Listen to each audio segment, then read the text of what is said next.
పరిపాలన మాకు అవసరం లేదమ్మా. ఇగో వాళ్ళు రాసిచ్చింది 4 ఇట్లా 2 ఉన్నాయి, 2 లేవు. ఎప్పుడు వచ్చినా అంతే అవుతుంది. అంటే ఇంతకు ముందు కేసీఆర్ ఉన్నప్పుడు కూడా గవర్నమెంట్ హాస్పిటల్ పరిస్థితి ఇట్లానే ఉండేనా? కేసీఆర్ ది జాతకం చూపెట్టాలంటే ఇవన్నీ కథలు చూపెట్టాలి. ఎవరు వచ్చినా గరిబోనికి ఎవరు ఏం చేయరు. కేసీఆర్ పరిపాలన ఇంత పెద్ద బుక్ తయారైంది. అప్పుడు అంతే గవర్నమెంట్ పరిస్థితి, ఇప్పుడు అంతే అంటుంది. ఇంకా ఘోరంగా అయిపోతుంది, రోజు రోజుకు ఘోరంగా అయిపోతుంది. చూడండి బుక్కులు చూడండి, అడ్మిట్ అంటారు, పోయినప్పుడు రక్తం పరీక్ష.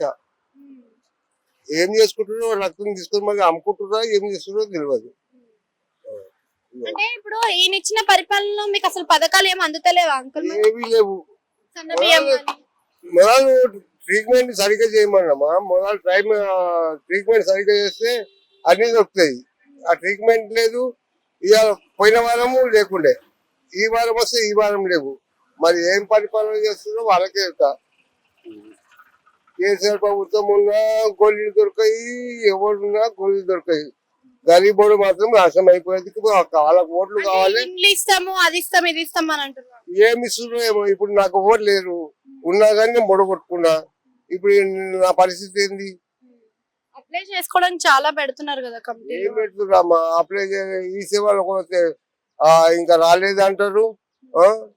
వాళ్ళు అంటారు ఈ సేవలకు అడ్మిట్ చేసుకొని అంటారు. పింఛన్ కావాలంటే పింఛన్ దొరుకుతలేదు. ఇంకేం చేస్తాం?